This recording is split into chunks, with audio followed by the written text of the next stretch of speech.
Good evening, and welcome to Indiana University Cinema's virtual screening room. This introduction and tonight's ensuing conversation and Q&A will feature live captioning. To turn on captions, move your mouse to the toolbar at the bottom of your screen, click on Live Transcript, and click Show Subtitle. If you have any issues, please feel free to reach out by typing into the Q&A box. You can reach the box by clicking on the Q&A button at the bottom of your screen. Before we begin, we would like to acknowledge that IU Cinema is built and operates on the ancestral lands of the indigenous people of the Miamiaki, Lenape, Bodewadmi, and Sawanwa nations. We recognize them as past, present, and future caretakers of this land. My name is Ava Clouden, and I'm a house manager at the IU Cinema. On behalf of the entire IU Cinema team, we'd like to thank you for being here for a special virtual edition of the Establishing Shot Watch Party with IU Cinema's Communications and Outreach Media Specialist, Michaela Owens, along with the Establishing Shot bloggers, Aja Essex, Laura Ivins, Noni Ford, Jack Miller, and Jesse Pasternack. We will start with a conversation between our panelists featuring trailers for each of their films, and about 45 minutes in, we will start answering audience questions. Please feel free to begin typing questions or comments into the Q&A box at any time, which you can reach by again clicking on the Q&A button at the bottom of your screen.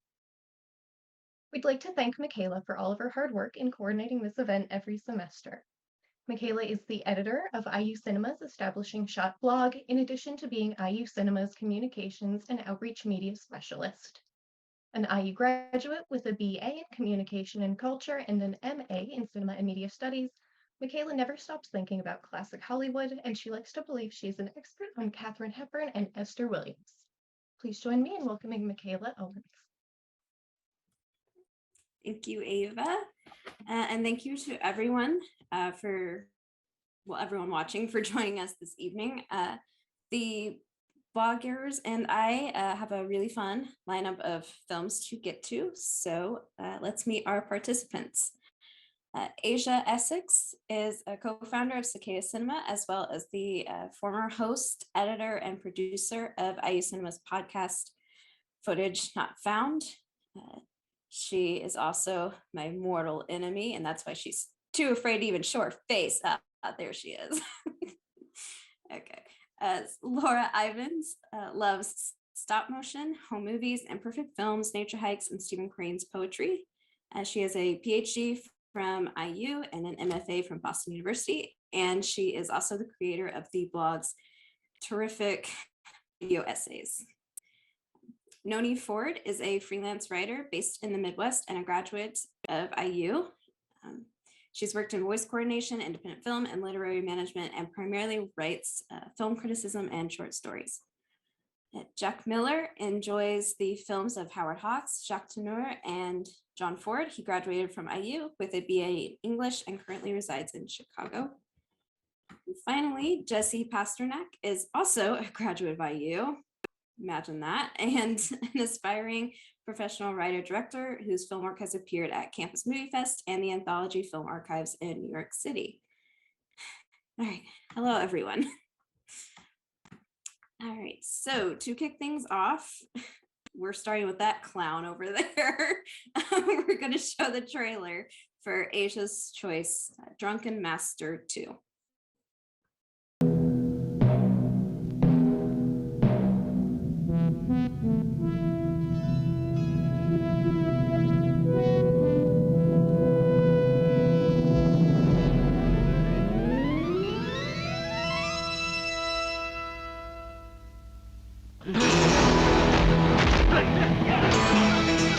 Jackie Chan returns as the Drunken Master. Here's another one! Keep drinking!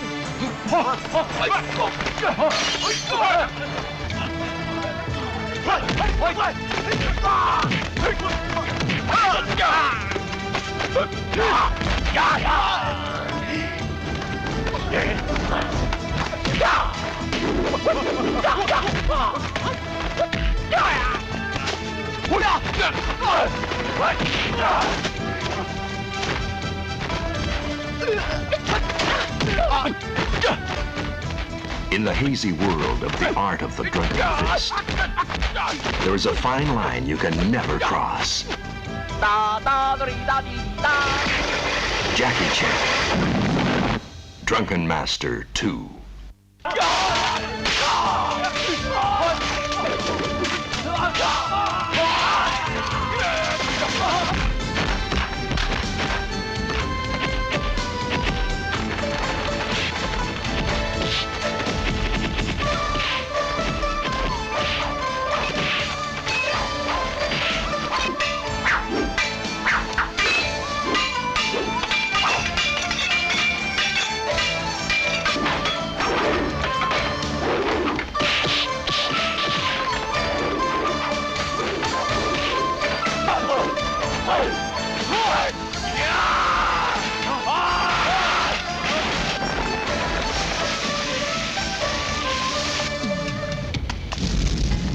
Drunken Master 2.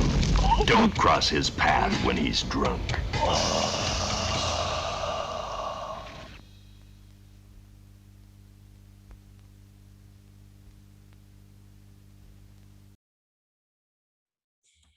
All right, so Asia, this is probably a silly question since the answer is obviously Jackie Chan, but why did you pick this film?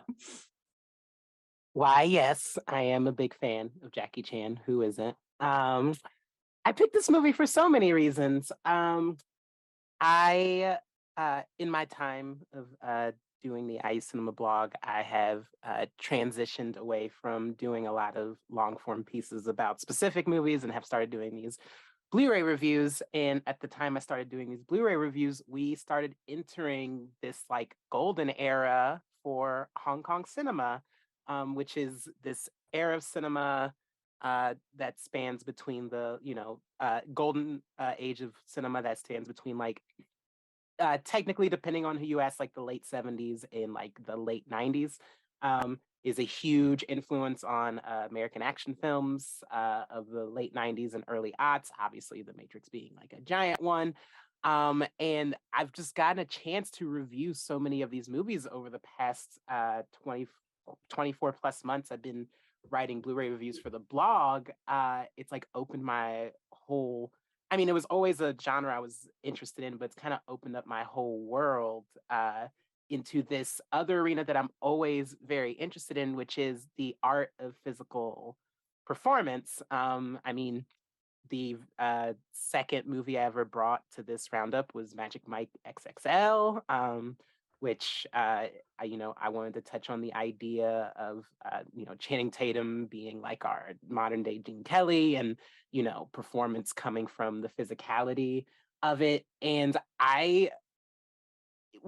without a doubt, not without a doubt in my mind, but to me, watching this movie, having seen it, I wouldn't say like an obscene amount of times, but the Dimension Films cut of this would play on the USA Network a lot when I was a child, and that's the one that has Jackie Chan dubbing himself over it. The home Blu-ray release does not, as someone else dubbing over Jackie Chan if you watch it in English. I had seen it on cable so many times, and it destroyed my brain. I'd never seen anyone move like that in my entire life. I'd seen Rush Hour, and I'd seen all the films that Jackie Chan started doing when he like came to America, like Shanghai Noon. And there's no hate for these movies. I like these movies just as much as everybody else. But I had never seen the like raw, unstepped on, uncut, put it straight into my veins, like Hong Kong cinema that I had been like searching, seeking out. And this movie, I think, might be the greatest physical performance I have ever seen in my life. I know we use a lot of like analogies comparing people to like Gene Kelly and Fred Astaire and things like that.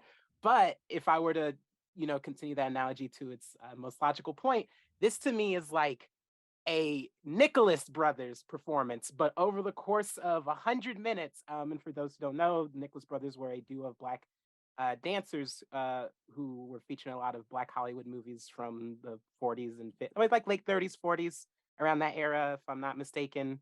And, no disrespect to Gene and Fred, but like blew them out of the water, the most like acrobatic in your face, just effusive dance numbers like you have ever seen in your entire life. And that's what Jackie Chan is doing in this movie with like every fight scene. Like, there's a lot to be said about subtlety in cinema, like the glances people do at each other, subtle hand movements, all those things, the small movements, the things that we come to appreciate in art house cinema. But I'll never forget a music teacher, once saying like, yes, less is more, but also more is more. And to me, watching, the films of Hong Kong cinema, more is more. Like it's not just the fight scenes that are the things that are so entrancing about watching a Jackie Chan movie. It's, the little interstitial parts. I know there's a lot of conversation to be had around like martial arts films, and if they compare it to porno a lot, and it's like, are you watching a martial arts film the same way you're watching a porno with acting in it and waiting for them to get to the action, essentially? And I don't feel that way watching, the good Jackie Chan movies. I like all the little interstitial comedy bits. This one in particular has a lot of great physical comedy from Jackie and his supporting cast. The woman who plays his stepmother is great in both the dubs and the and the original Cantonese or Mandarin. And I I think this might be the greatest physical performance of all time. And I think this might be the greatest finale. Sight and Sound just published its top films of the, update list, and Gene Dealman came out the number one. That movie is quite famous for having a very famous finale. I would say this is up there with Gene Dealman. This is the factory fight from the man in the hat with the crop top in silhouette with a chain all the way to a performer literally just getting flipped off of Jackie Chan's back in a corkscrew motion onto a bunch of boxes, which is just a thing humans did. There's no computers; it's all human effort. Uh, it's incredible. It shows me what humans are capable of in both the positive sense and the negative sense. Like, if you don't know Jackie Chan's background, he got his start in Chinese opera with collaborators like Sammo Hung and Yu Won Ping and things like that. And that was essentially child abuse. No one likes to really talk about it. They got put through their paces a lot. They are it's not a glamorous life, but out of that, I feel like these people have been able to create something special and beautiful and wonderful. And you can see it in the fights in these movies. Like, these are elaborate. There are gags in every movement in the fights in this movie. It's incredible. So, long-winded way of saying that's why I chose Drunken Master 2, directed by Hong Kong legend Lau Kar Leung and Jackie Chan, the sequel to Drunken Master from 1978. Yeah. So yeah, it's interesting because I actually grew up with Jackie Chan because of his American movies like Shanghai Noon and The Tuxedo, which I like rewatched recently. It was like I couldn't believe how much I remembered because I had just seen it so many times. So yeah, it was wild because of your Blu-ray reviews where I started realizing, oh, of course he had a career before he came to America. Like, why did I think he didn't? That's stupid. So I watched Police Story for the first time last year, and my mind was just blown. I was like, this is phenomenal. Why wasn't this on cable as much as like Tuxedo? This is crazy. So I do think I might prefer Police Story to this one. I don't know, but this was still fantastic. And I think the stepmom might almost steal the show. She's incredible. Like, yeah. it's a perfect character because she has her own agency throughout the entire movie. She gets some incredible both like visual, physical, and like written gags throughout the entire thing, and she is integral to moving the movie along. Like, incredible. Love her. Great performer. Amazing. I also go ahead, sorry. just wanted to add, Aja, when I saw you picked this and I picked a Jerry Lewis movie, I was like, Jerry Lewis movies and Jackie Chan movies are both just full of a guy breaking stuff, and it's like cinematically, like, it just got me thinking, like, why is that so pleasurable? Just like watching somebody break something, and like, why is that so cinematic? And I wonder if Jackie Chan and Jerry Lewis could actually become like a great double feature. I definitely believe that. Yeah, but I also wanted to ask you, do you feel like this is a lot better than the first Drunken Master movie? It it's God, it's such a hard question because I know a lot of people consider the first Drunken Master movie to in itself be one of the greatest martial arts movies of all time. They're just such different eras of Jackie Chan for me. Like the first Drunken Master movie is definitely coming out of that like Chinese opera. Like you can even count the beats in Drunken Master. You can see literally where people are going 1, 2, 3, 4, 5, 6, 7, and it's still impressive. But it's more like every movement and every beat is a gag or a piece of action, whereas in this movie everything is so much more fluid and intertwined and almost seamless. And obviously filmmaking techniques have changed. Like I'm very aware that one of the tricks in Hong Kong cinema, while there is no CGI, is that they are ramping the speed up on the camera a little bit, not to an absurd degree. um, I would say that uh, I find the first Drunken Master to be more of a warm blanket movie for me in a way, just because there are so much many more of the like not hand to hand combat, but like the funny gag fights, like I'm like getting I always get Snake Eagle's Shadow Strike and Drunken Master mixed up, but whichever one has like the chopstick fight, things like that, or the thing with the barrels. I don't know. So I just say they're different. I just prefer this one as a piece of art to the first Drunken Master, simply because like the drunken martial arts in this movie it's absurd. It's just there's absurd things happening in this movie. Like no human has ever moved like this. Like all the things where he's like flipping onto his hands and kicking with his feet, or like pushing himself up into one fluid motion, or like the actual corkscrew like E Honda into someone's chest with their head, like that. I have no words for it. I truly think it's the greatest physical performance ever committed to film. Mm. It's interesting though, like this one is also more serious in some ways than the first one because it has like that like kind of anti-colonial theme. Yes, Um, very big theme in Hong Kong films at this time because of yeah. the British occupation and all that. Can you talk a bit more about that? Because the first one's what, like 78, and this one's like what, like 94? Yeah, I wish I had just done a little bit more cursory the history of Hong Kong in British occupation before it was turned back over to China, um, Mhm. not too long ago.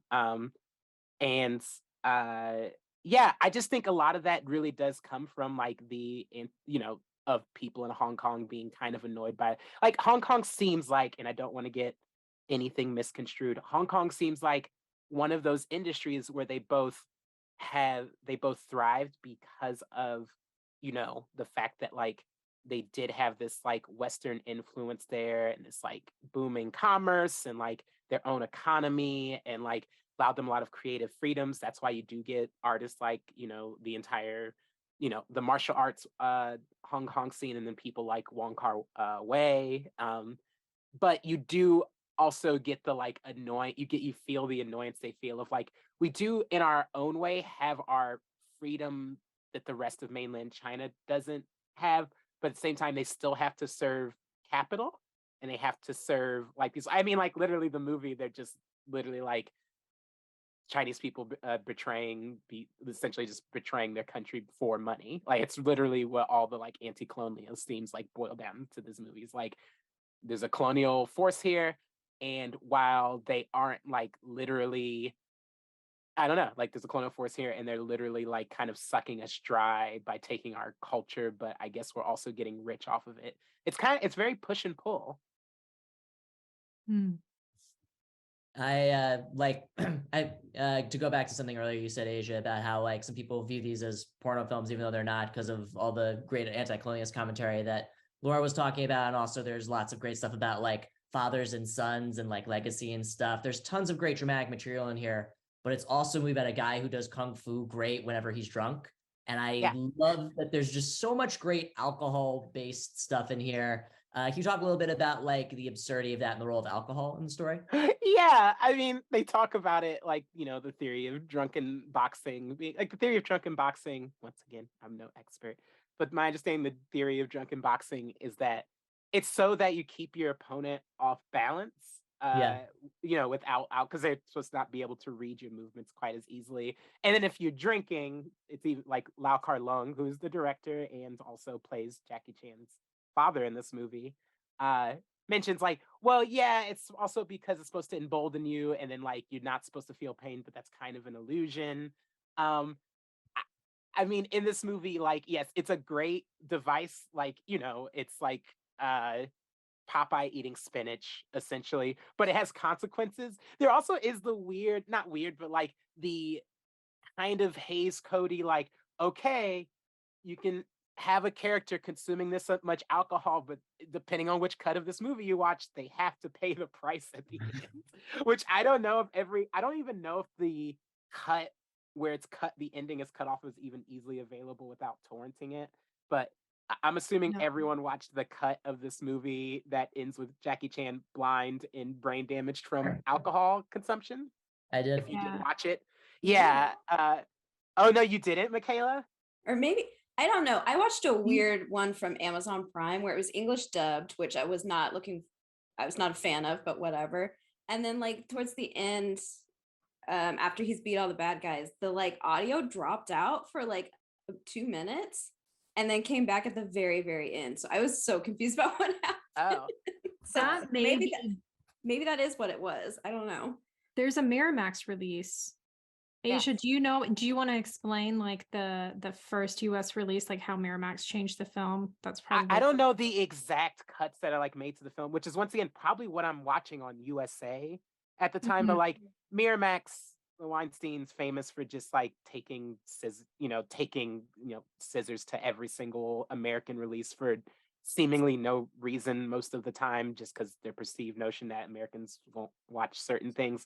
And they cut out this joke, Michaela, in which like, so in the factory scene, in both cuts, he does drink industrial grade alcohol, like factory alcohol.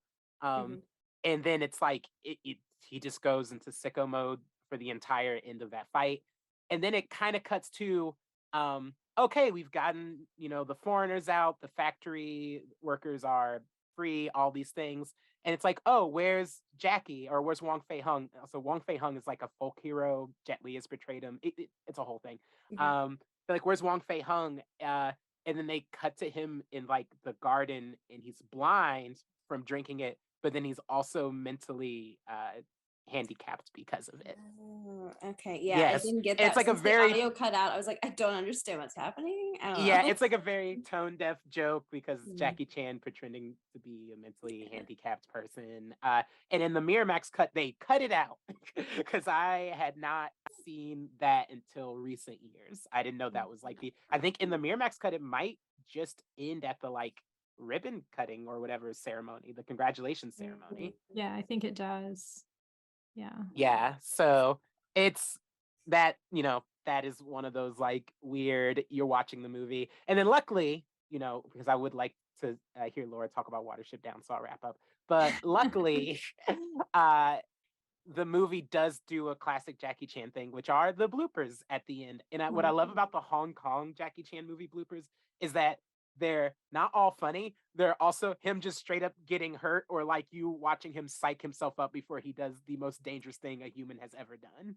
Like him like about to go across the hot coals on his like hands and things like that. And you literally see him just like, okay, like just like right before like insane, or like them having to put him out with an extinguisher, that barrel just hitting him, he misses, like he got hurt on so many of these movies.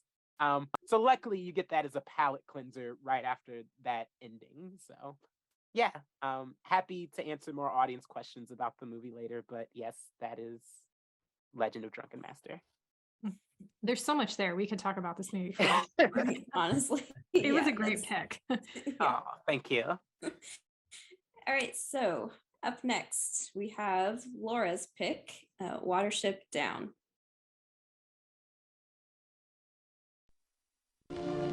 It's a beautiful day.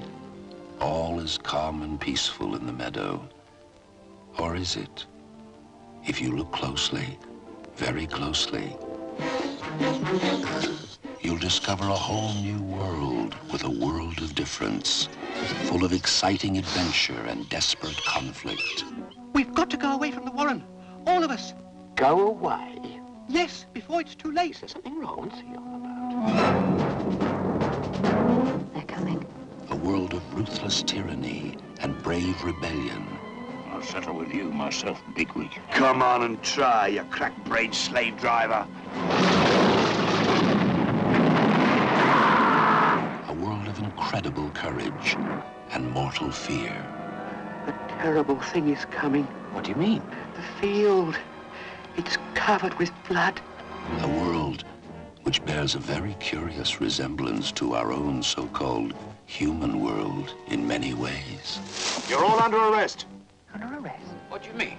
What for? Spreading dissension, inciting to mutiny. Watership Down, the best-selling novel, which has been magically transformed into the most unusual and provocative film you're ever likely to see. What are you doing out there? I've come to let you out. Will you come with us? We're all right here. Yes. There he goes. I've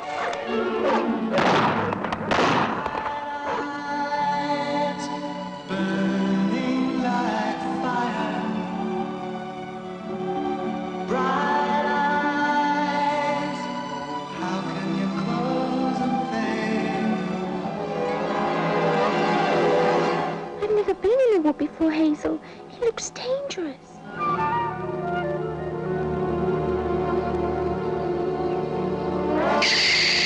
Violet's gone. Where are we going? We must go on until we reach the hills. I don't believe you know where you're going. Now listen to me, you bunch of mole-snouted muckraking.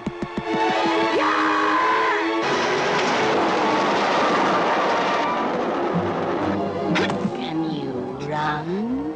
Watch this. See? You stupid bunnies!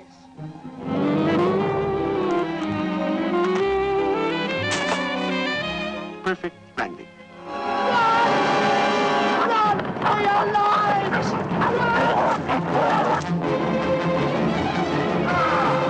All the world will be your enemy, prince with 1,000 enemies, and whenever they catch you, they will kill you.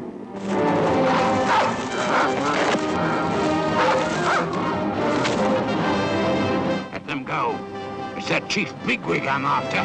I'm from a warren where life is free. Trust me. We can escape, believe me. Yes. Take a glimpse into another world, and you'll never look at a meadow again without remembering Watership Down.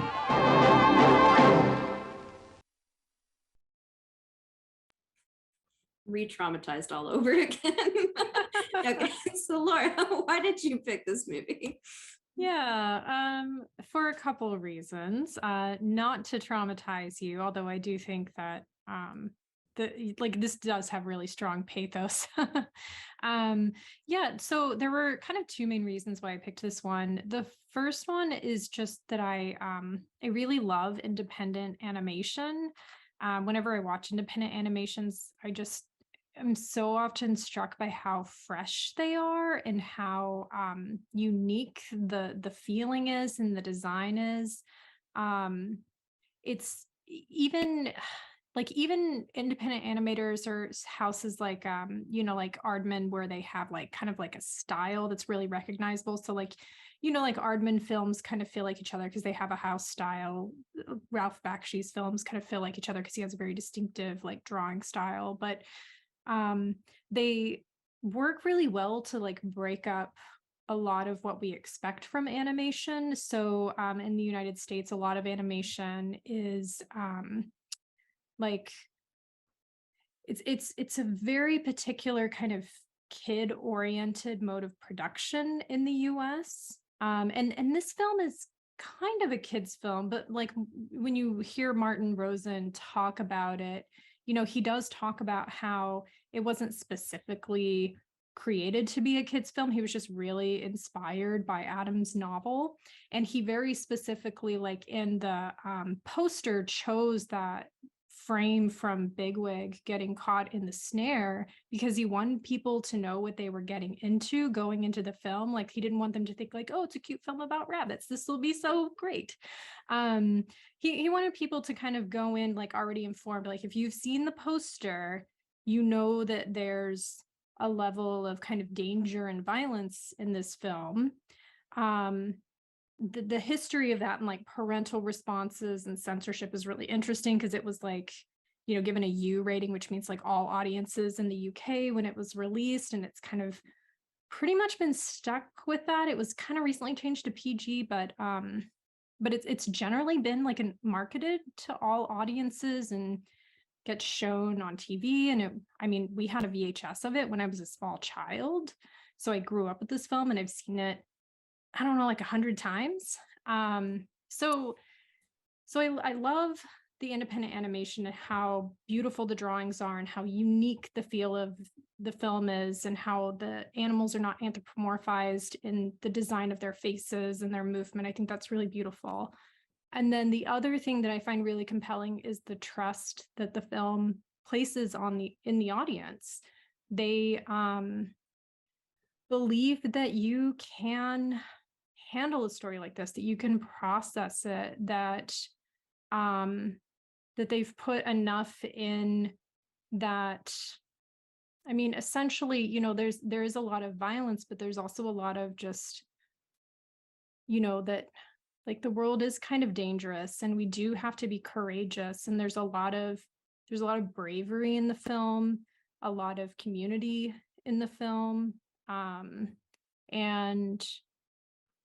you know, like the final scene, which is so sad to a lot of us, like I'm always like crying when the black rabbit comes for Hazel Raw, but he's had a life completely fulfilled. Like it's sad, but it's also not, because he's being kind of called home by an old friend by that point. And I think it's a really poetic film and really artfully designed. Yeah, and kind of jumping ahead to Jesse's movie, the two endings of your movie and Jesse's movie were weirdly similar in that way. Yeah. I didn't realize it until the second Laura started describing the ending of Wash It Down. I was like, oh man, that's basically the ending of Klaus. Yeah, it was an interesting synergy with the two films. And it's interesting because it's like you have like kind of two examples of different ways of kind of designing animation and like how you how you interact, the conversation that you build with your audience with the film. So it'll be really fun to like talk with Jesse about Klaus here in a bit. Yeah, I'm excited. And I'm excited to hear what everyone else thought of Wash It Down and to hear more about what you think about the film. But one thing I noticed was that Martin Rosen adapted another Richard Adams book called The Plague Dogs. I was wondering if you've seen that film and what your thoughts on it are. No, I haven't. I actually didn't know he had adapted it until I was doing the research for this. And I was like, oh, there's another one. But I didn't end up having time to see it. A lot of the animators, I don't know, but I'm wondering if the style is the same, because when I was, you know, looking at like kind of like the making of documentaries about the film where they, you know, had interviewed the animators, some of them talked about also working on Plague Dogs. So I'm very curious about it. I wonder if it's like a similar style, since it was the same kind of British animation team. The world of independent British animators is very close-knit. It's small and intimate. So a lot of the same people will end up working on the same films.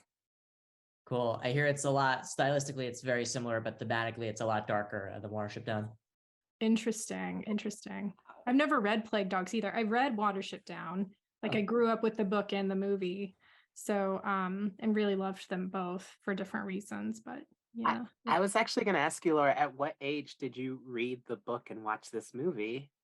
I watched the movie pretty young. I don't actually know the age. I don't remember not having seen this film, I guess is one thing I would say.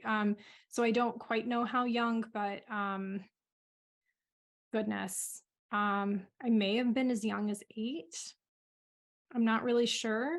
I mean, it came out in 78. Yeah, we had the VHS, and it was just one of those VHSs we constantly like popped off the shelf when we were kids.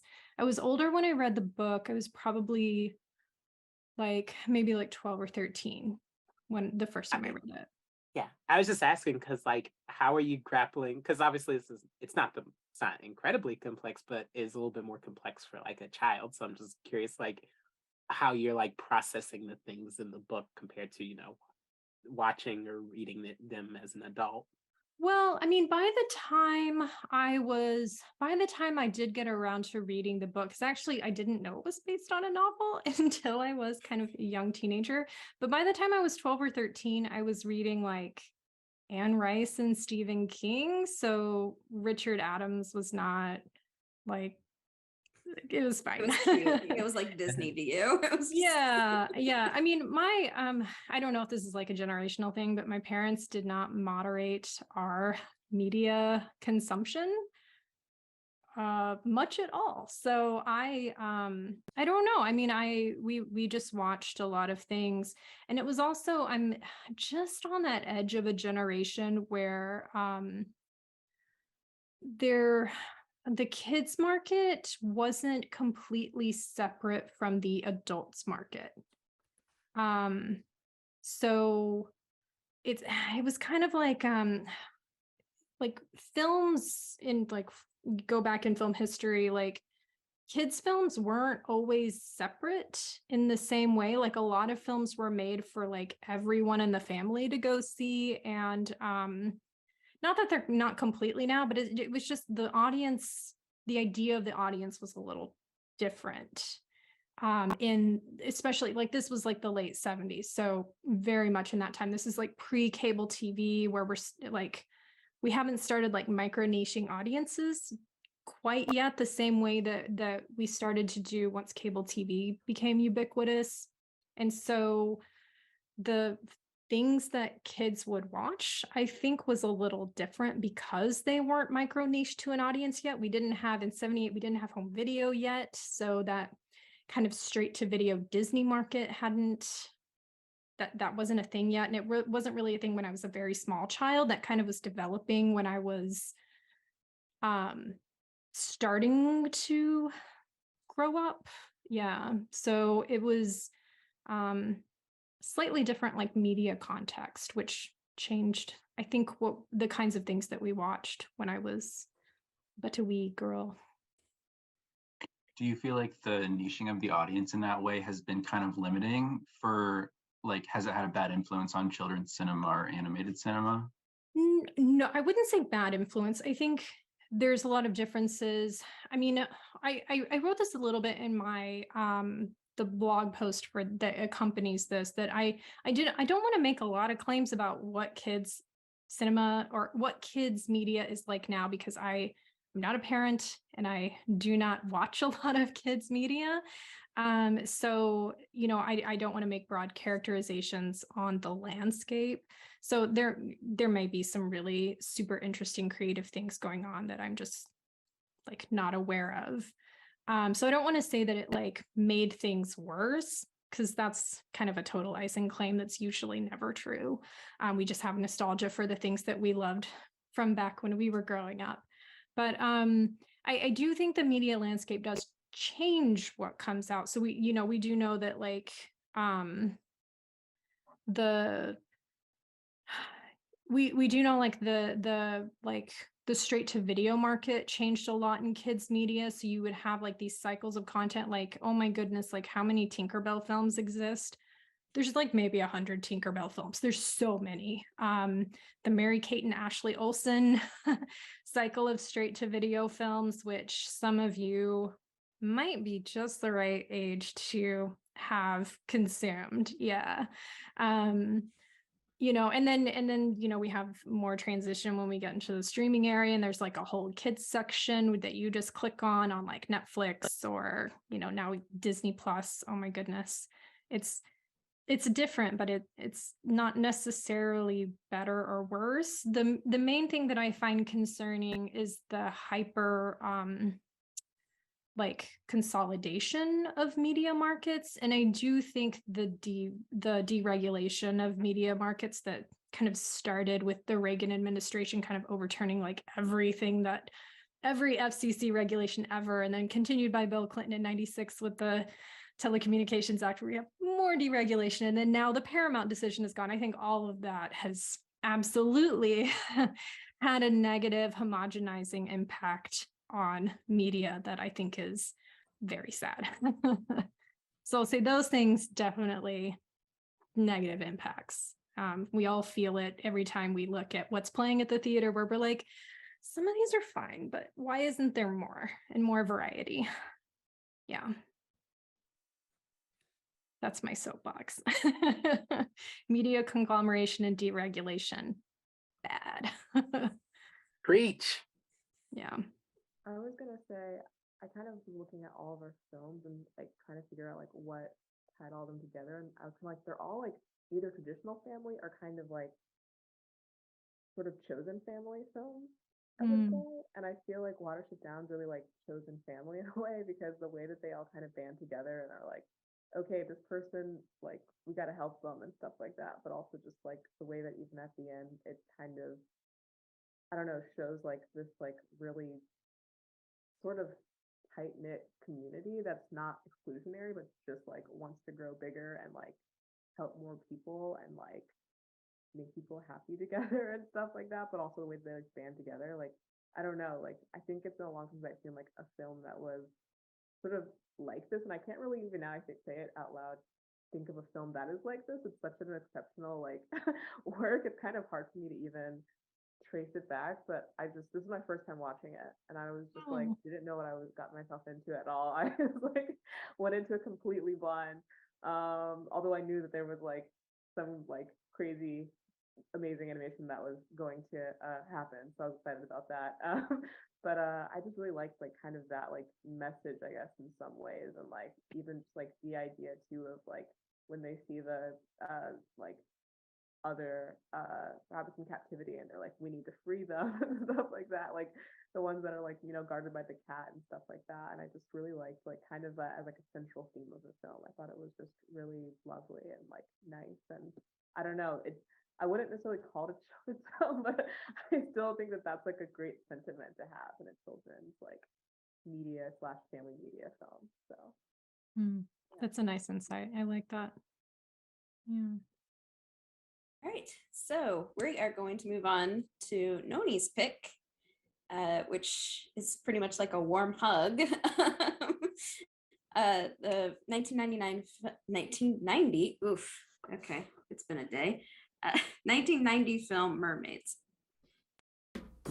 Ooh, ever play my favorite game? Who's the worst mother in the world? Oh, now don't tell me, let me guess. Who could it be? Could it be me? If you wanna be having mother as your life. Charlotte's mother is many things. Charlotte, we're Jewish. Normal isn't one of them. Okay, how do I look? Like a woman about to go forth in sin. Oh, good, exactly the look I was hoping for. That's how Rachel liked it. 1, 2, 3, And that's why Charlotte didn't. Sometimes I feel like you're the child and I'm the grown-up. What is this? cheese ball pick-me-ups, and for dessert, marshmallow kebabs. Don't do anything I wouldn't do. I'm trying not to drive too fast. Well, after my mom, nothing seems fast. They have almost nothing in common. Or don't do anything I would. Are you coming home with me? Another night. But there's one thing they do share. Men. You kissed him? How could you do that? Well, if I were you, Charlotte, I'd go easy. I know that you're planning a celibate life, but with half my chromosomes, I think that might be tough. Has your mother ever talked to you about sex? Oh, yeah. I can get pregnant if I hang my clothes next to a man's suit. We talk about everything. She's a wonderful mother. Why did you think you were pregnant? You're still a virgin. Trust me, I know about these things. She's doing this because she has a problem, and she's probably too frightened to talk to you about. Why would she be frightened? Like mother, like daughter. Maybe your life works for you, but it doesn't work for me, and I want to stay! And do what? Finish high school! Great start. What's your major, town tramp? No, Mom, the town already has one. Share. I don't always know what I'm doing. It's not like you and your sister came with a book of instructions. Bob Hoskins. You're a hell of a woman, Rachel. I know. Winona Ryder. Mary O'Brien, she dances around naked, screaming about her boyfriend's quivering loins. Shut up, Charlotte. Shut up. Mermaids. I can do it by my mermaid watch. I'm having to do my mermaid car and in the mermaid room. And get the mermaid out of here. All right. Oh, I just hope I'll be fresh for the party.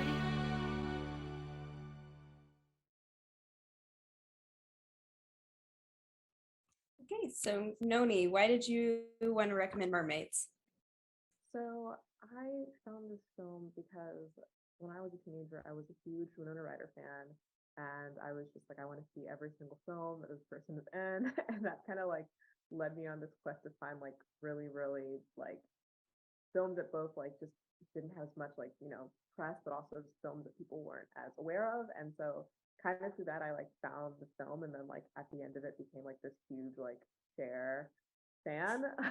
So that's kind of like my into it. But I think the reason I like really love this film like overall is like, I guess kind of going back to like whole idea like chosen family versus traditional family, like it really is about a traditional family, but like also kind of like I feel like there's a point in the film where they really choose each other too in some ways, and I think that that's like, I don't know, like just like a really lovely like sentiment. And I like the fact that like throughout the film it's very like, it's not like there's always contention, but there's definitely tension between like Charlotte and Rachel, the daughter and the mother, but it's not like constant all the time. It's like there's points where you kind of have like a lot of levity, and then there's points where they're like kind of best friends, and then there's points where like they're just like having fun, and like that's so I think like that's a great snapshot of like a lot of teenagers relationships to their parents, where it's like not constantly screaming all the time. It's there's a lot of ups and downs. It's a complicated relationship, and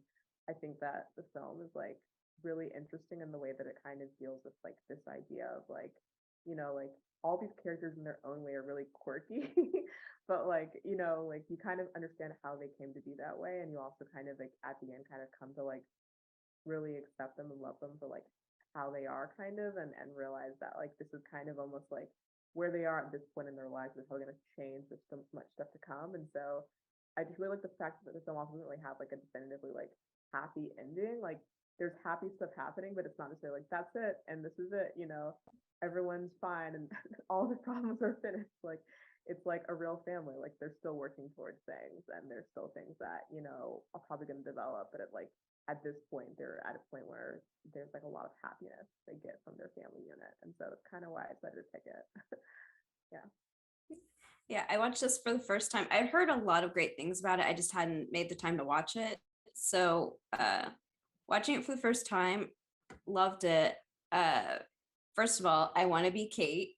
Christina Ricci's, oh my God, she's the best. When she walks in with a pumpkin on her head and it's like, oh, girl after my own heart.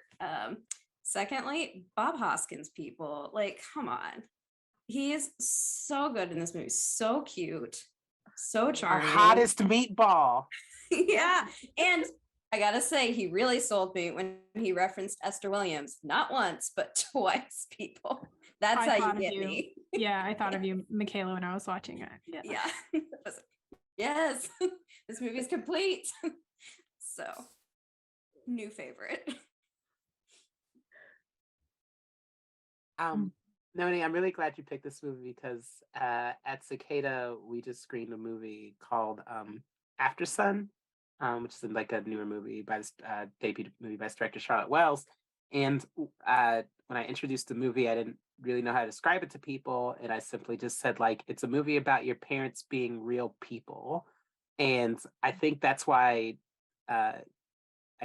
Mermaids is such an enjoyable pick, is because I think there's like this thing in cinema, this like subgenre of coming of age movies where obviously it's about a character, whatever character coming of age themselves, but at the same time they're like realizing that their parent or parents are like real people who have their own desires and have their own dreams and have like their own inner lives.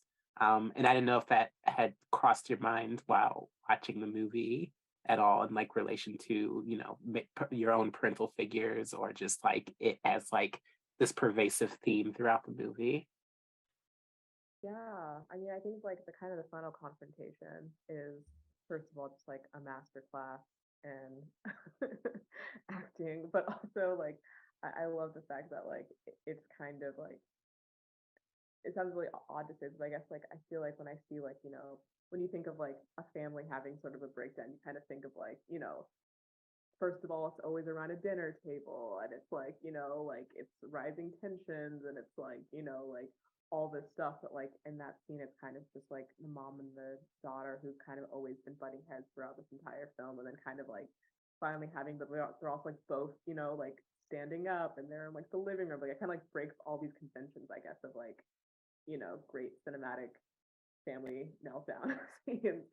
And just like the fact that I feel like at the end of that, like, you know, like they both, I think, are kind of realizing like what the other needs, and that's kind of finally when the mom is like, you know, telling her, Charlotte, Winona Ryder's character, more about her father, and like you kind of see like, oh, okay, like, you know, like this relationship, she doesn't talk about it not just because like, you know, she like is trying to spite you, but just because it's like really painful for her, and like that brings up bad feelings, and that's why. And like she never says that in that scene, but you kind of get that, and like they kind of understand each other. And I love that scene for that reason, because I think it like really like goes to show just like how much they kind of are both like, oh, you're a real person. Like you know, have desires and drives, and like it's very much like them both confronting the fact that for so much of the film they kind of see each other as like oppositional or like caricatures, and in that moment they're like, oh no, you're just a real person, and that's who you are, and like we can finally talk on this level.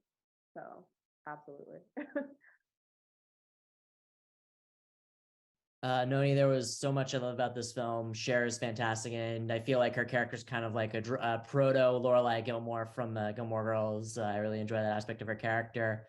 But one thing that I loved about it is the visual style by actor turned director Richard Benjamin, because like a lot of films about a quote unquote quirky family in the years to come would kind of do like a rip off of Wes Anderson style, or you know, brighter, poppier colors, you know, make it sort of like its own world to reflect their idiosyncrasies.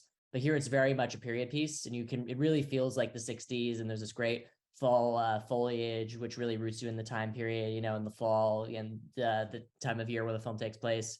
Can you talk a little about like the visual style and what you think of Richard Benjamin's directing? Yeah, I mean, yeah, I love the fact that it's definitely very, very much so a period film. Like I think that was the first thing I really like noticed about it too. Like when I first, well, I was like, wow, is this?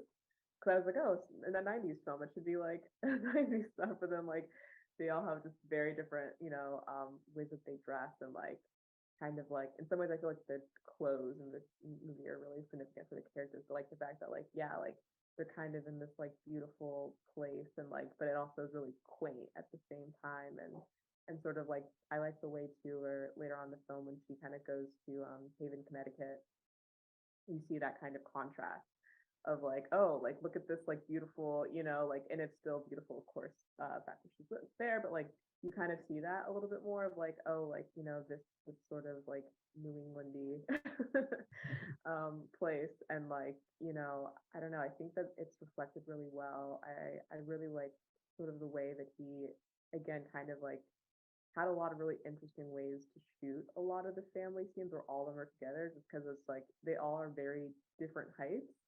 And I think it may be hard to like think about having them all together without all of them always sitting down. But like in most scenes they aren't sitting, which is kind of interesting. And so like the way that like reflecting kind of like especially like a lot of kitchen scenes I thought were really like beautifully shot because of that sort of. And like, you know, kind of also showing also again like all these different like people coming in and out of doors and stuff like that, and in some ways avoiding each other in this physical space and coming back into each other's spaces. And like, yeah, I always thought that was so interesting, and I like really enjoy that style. So yeah.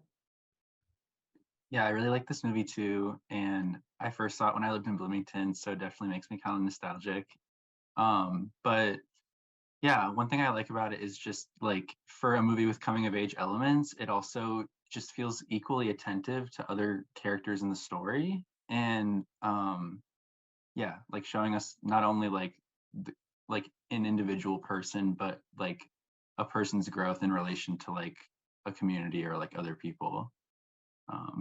So yeah, great pick. All right, so we are now going to move on to Jack's choice. I'm biased, but I find it delightful. Jerry Lewis in The Ladies' Man.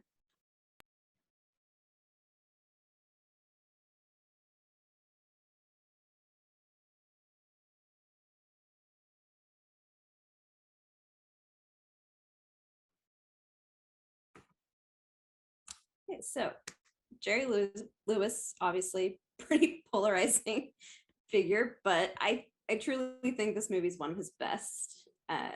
Would you agree, Jack? I do. I adore this movie. I know Jerry Lewis movies are a bit of an acquired taste, but yeah, I think this is probably his greatest film. Although, like, I recently got to see this in 35 millimeter, and it was just like so beautiful. So it's also like fresher in my mind than the other Lewis movies, so I might be biased in that statement. But yeah, I love this movie not only because I find it hilarious, but because it's also so visually inventive and beautiful. And also by the end, I actually find it pretty like tender and moving in some of its moments. I think it's actually like, to me, a really ambitious movie, even though it's like a nutty madcap 60s comedy, but it's ambitious not in terms of its story so much as its construction and its visual design. I think that like the thing that most people like first remember when they're looking back on this movie is the set, which in the film contains like the all women's boarding house that the Jerry Lewis character comes to work at, and where pretty much all of the antics unfold in the movie. And it's just like such an astonishing set, and you know, he films it constantly like so that it looks like a dollhouse that we're looking at, so we can see multiple rooms at once with different, you know, with different action in each corridor. And I was thinking about like if you compare that to like another American comedy from the same year, like Breakfast at Tiffany's is the example I was thinking of. You can see kind of a similar aesthetic in terms of like there's a party early on in Breakfast at Tiffany's where like Blake Edwards, the director, likes to just show us kind of many things happening at once within a shot, so that it's not just one person doing a funny thing, but multiple people doing multiple funny things all at the same time. And so that's like an aesthetic that you see develop in, you know, a lot of American comedies of the 60s. But I think that in The Ladies' Man, it's just like on steroids. Like there's so much happening in this movie. And I mean, in a way, you could even argue that it like anticipates something like Playtime, where, you know, you just have this massive canvas and there's like action and detail that's important and funny in like practically every corner of the composition. But yeah, I think that like the Lewis persona, even though it's like aggressively vulgar in some ways, also is one thing that I really like about it is that like Lewis's character in this movie can't really be anything but himself. And like I think that he ends up forming like a really sweet relationship with the women in the boarding house because of that, because like he's incapable of being self-conscious about his own character. So he ends up becoming like, to me, like one of the most honest fictional characters. And that's like not just true of this Lewis movie, but like literally every Lewis movie, he plays the same character or the same persona. So it's also like a kind of weird vision of like freedom in terms of like the honesty of being yourself, even though you're just like breaking stuff and like being a goof. And yeah, another thing that I was thinking of on my last viewing of this movie was like Lewis started out making movies with Dean Martin that were directed by Frank Tashlin, who I'm sure some of you have seen. But like the Tashlin movies are all satires. They all kind of like satirize America. Whereas like once Lewis starts directing his own movies, they're not really like political satires anymore. They're more so like they could be taking place on Mars, you know, like the set in this movie is like a completely self-contained world. It's a completely surrealist universe. It has like nothing to do with like the real fabric of America. But I feel like Lewis almost likes that because he like creates this completely self-contained universe that just allows him to do whatever he wants. He can open a door and suddenly there's like a Batwoman in a big band, jazz band, you know, he can dance with George Raft. I love the part where he like destroys the hat of that one like gangster.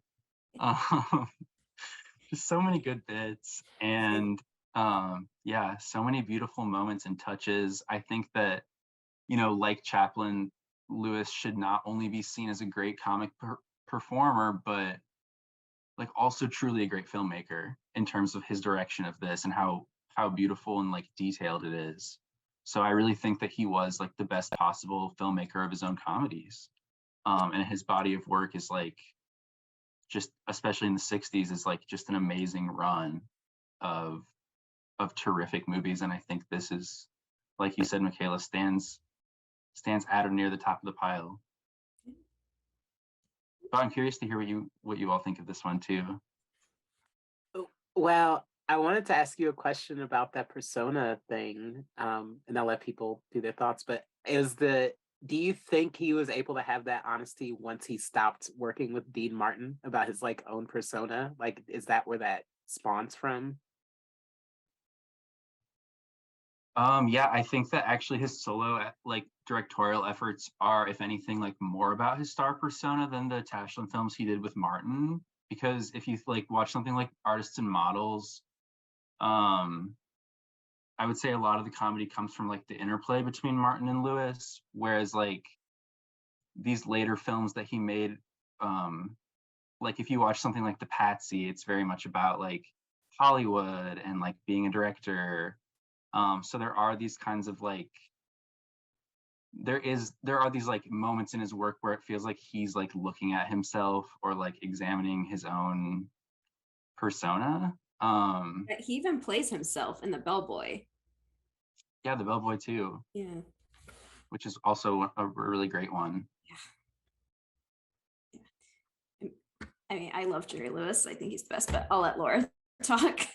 Oh, you since you brought up that hat scene, like the fixing the hat and combing the hair, I would just love to hear you talk about like how Jerry Lewis uses time in the pacing of this film, because that scene was so long, but like so funny. Like it just kept going in a way that made it even more hilarious because it upped the absurdity. And I feel like there were kind of interesting uses of time, like duration in this that I haven't quite processed, but it's something that is kind of been on my mind, and I'd love to hear more about like how maybe across like Jerry Lewis's filmography for the films he directed, like if that's like a theme or Yeah, I'm actually really glad you brought that up because it's something that I feel too. And like, I feel like it adds to what I perceive as like the deep, like, and almost like disquieting, like strangeness of the movie is like the oddity of the pacing. He really takes his time. And I think it's not only the duration of the scenes, but also like, there are a lot of times where he lets you feel silences, like you feel sort of like the silence of the corridors in the boarding house, and then like out of nowhere a woman will start playing the trombone or something, and like there's these kinds of stark juxtapositions that like I mean, I guess some people might argue that Lewis is bad at pacing because it's not conventional pacing, but especially for comedy, which is so like dependent on timing. But to me that makes it like more fascinating, is like these stark juxtapositions in silence and sound, and in like the individual figure versus the masses. And yeah, just like he is really patient with scenes, and that the hat scene is a good example of like he's just willing to keep going with it until like it's really played out. But like, you know, it's all good stuff, it's all funny. So yeah, that's a really good point. and I do think he does it in other films too. All of his films really have that. They almost feel like collections of scenes, you know, more than a story. Like I said earlier that the film was ambitious, but it's like it really doesn't have like a super strong narrative thread. It's just like a collection of these strange incidents within this scenario, you know? And I dig that. I wanted to know what you thought about the scene. So I guess the scene in like the beginning when he sees his intended with someone else. I guess it's like somewhat of like a breakup scene almost, I guess. Yeah. He's realizing that she's no longer going to be with him anymore, which leads to the heartbreak for the rest of the film. I just thought it was such an interesting way to shoot that because I was like, oh, this will be like one of the more dramatic parts or like more serious parts, and then I was like, nope, this is gonna be the most over the top breakup. But then in a way, I think like because the breakup, like he reacts in such a physical way, you know, like it's like it basically tears his body apart. Like it then makes it like sort of make more sense why he's so torn up for the rest of the film about this, because it's like, oh well, like that affected him so much, and like I don't know, but also just again a very interesting kind of unconventional but funny way to like shoot like a heartbreak. I wanted to know like what you thought about that scene in particular at the beginning. Yeah, I absolutely love that scene, as I do every scene of the film. And I think that I agree that it's a strange way to shoot a breakup, but also I think that when you're in the land of Lewis, like you just have to accept that there's not a baseline of plausible reality anymore. And so like I just think that in terms of his cinema and his comedy, he's not concerned with us, like, you know, some comedies will like establish like a base level of realism and then use comedy to break it. And like the effect of the joke is that it's like shocking in that context. But in Lewis, like he makes no effort to do that. He just like completely begins on a note of like absurdity, like and like ridiculously extreme sentimentality. And I think that's probably why some people object to his like films so much, or like don't find them funny or enjoyable. But I love it. And yeah, you're right. It does set the tone for his entire trajectory, becoming like the errand boy of this boarding house with all women.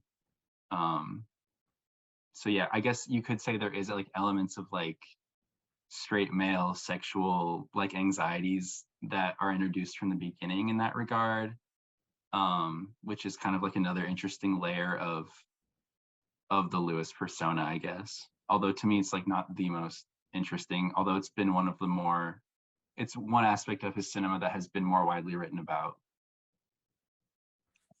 Jack, this was my first Jerry Lewis directed film. I think I'd seen him in The King of Comedy and some Martin and Lewis sketches. But what struck me was I knew going in, and you know, he had the funny voice and like all the crazy surrealism and like, you know, the sort of anarchic style of comedy. But I was very surprised by the moments of genuine emotion between him and this girl who he strikes up a relationship with in the boarding house.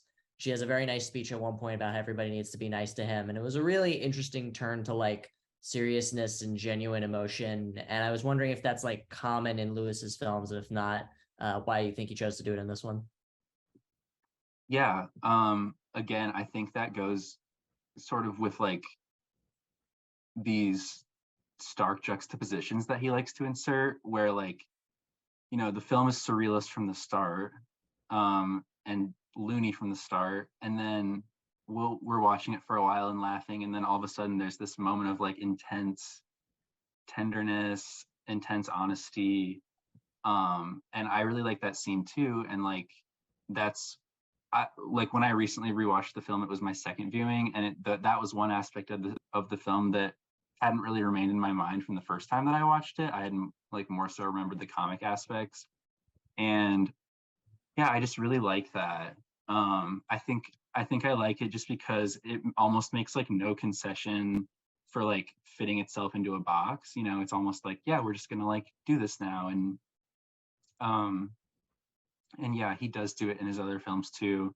He has a really great movie that I like called The Family Jewels, which is from 65, which is about this orphan girl who's basically has to like get adopted by one of her uncles, and so Lewis plays like all 7 or 8 of the uncles. And that's another one where you have this kind of like sentimentality on the one hand, and then the ridiculous humor and like weird energy kind of coexisting at once. Yeah. And yeah, it's a very unique vibe, I would say. All right, so with that, we're going to move on to our next film, which is Jesse's selection, Klaus.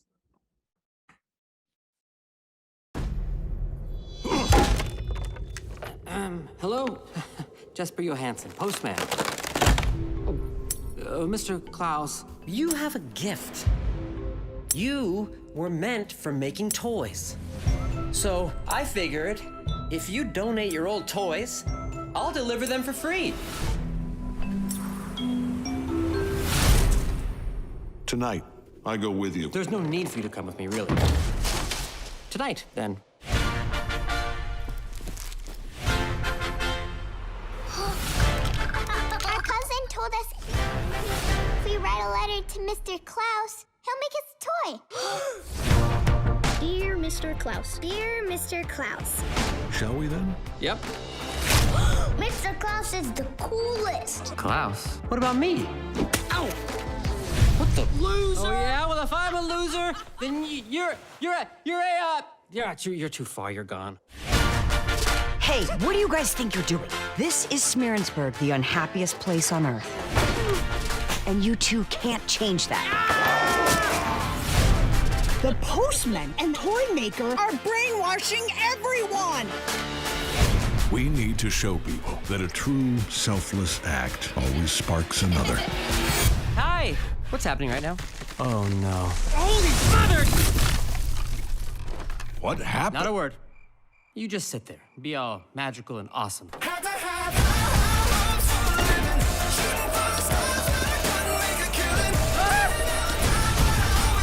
Jesper, we're doing it. Let's go. Oh, oh, oh. Wait, time out. Really? That's how you laugh?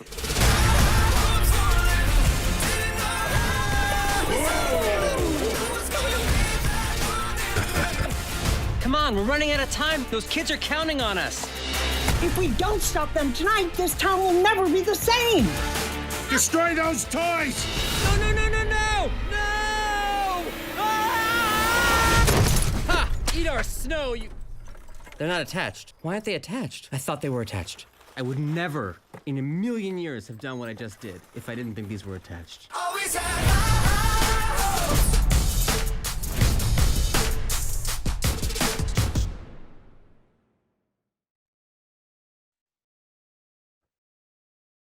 Okay, so Jesse, why did you pick this movie?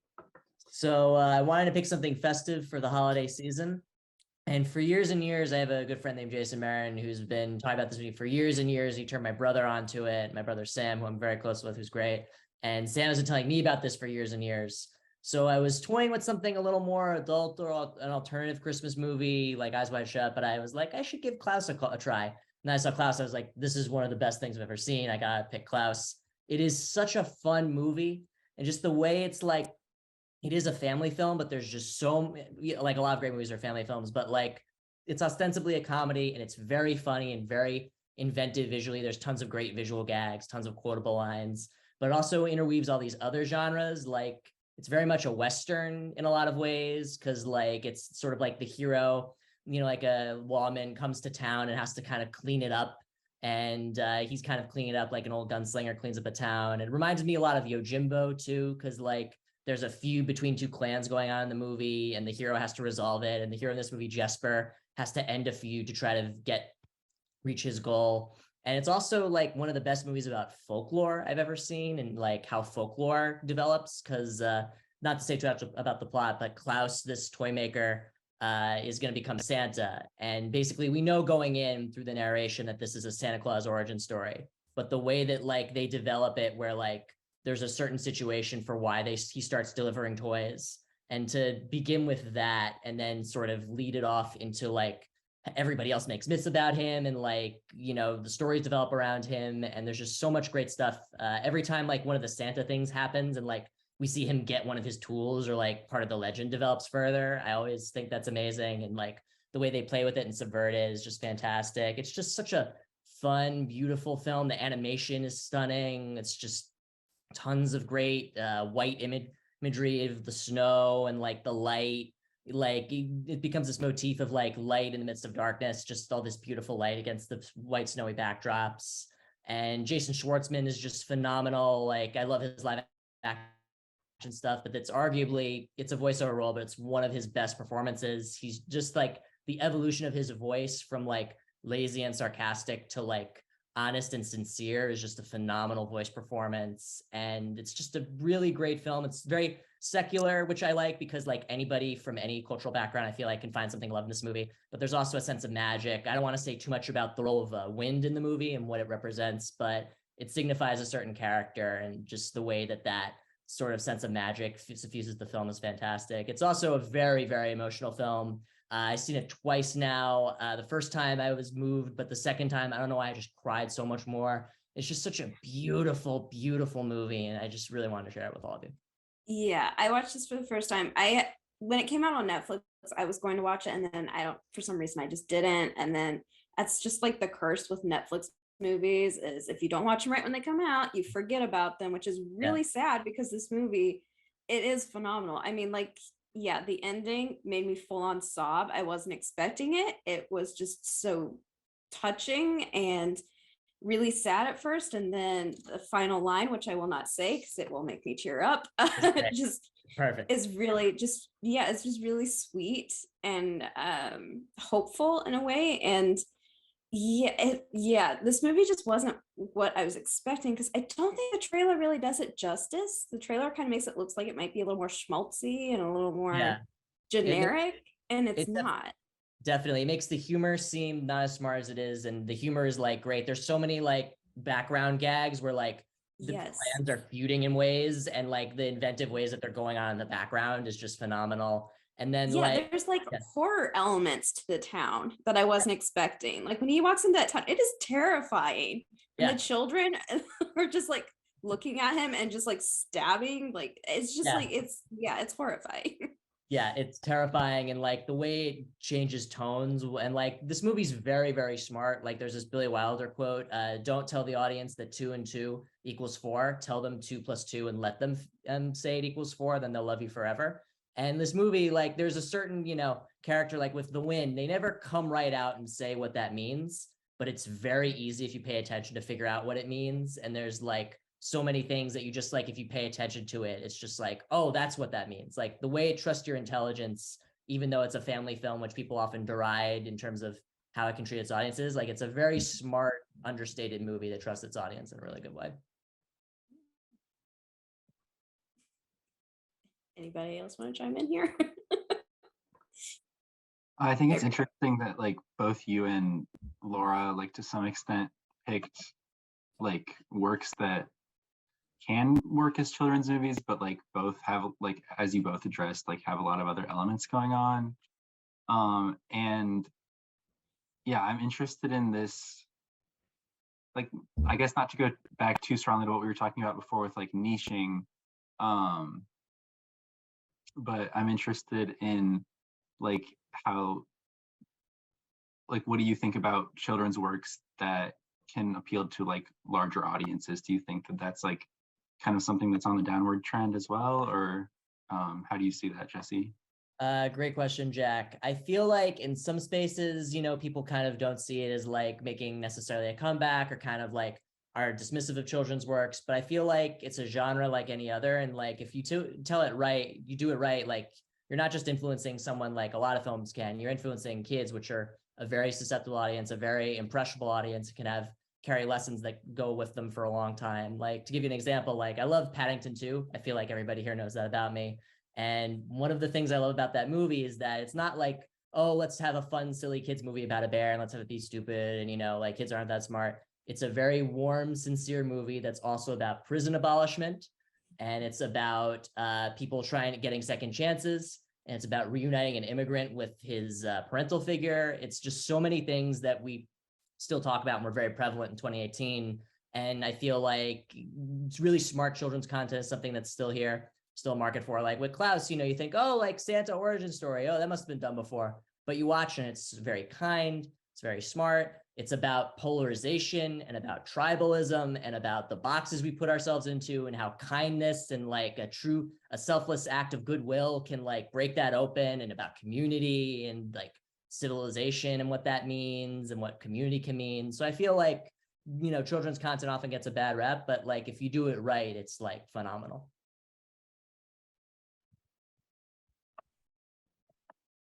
Yeah, I feel like the like stuff like the early Disney movies and the like, I don't know, like Charlie Chaplin movies, I feel like those were seen as like things that could be appreciated by everyone from like, 5-year-olds to like 85-year-olds. And I feel like now like some of that has been severed due to like marketing techniques. So like it's cool to see that stuff like this is still coming out with like larger and like more ambitious ideas about like who its audience is.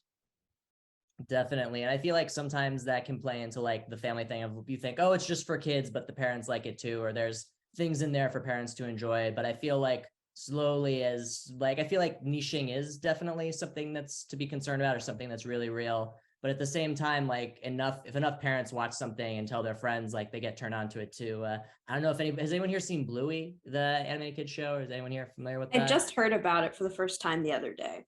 So it's this great show about an Australian heeler puppy and her family. It's really fun and very, very smart and really trusts its audience. And normally I wouldn't really watch it because I love kids content, but I don't seek it out often. But I've been hearing such great stuff from people my age or older who watch it because they have younger siblings or they work in education, or like podcast hosts they love recommend it. So I watched it and it's like a phenomenal show that's really funny and great. So I feel like as long as like niching is something to be concerned about, but as long as something has good word of mouth, like it can sort of transcend categories.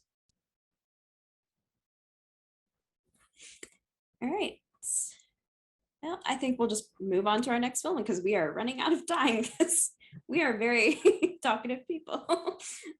Okay, so for our last film of the evening, we have my pick, Indiscreet, which we don't have a trailer for, so this is just one of my favorite clips from the movie. Alfred, it might be better if I stayed behind with Anna. She's acting so gay. I know she's depressed. She's not.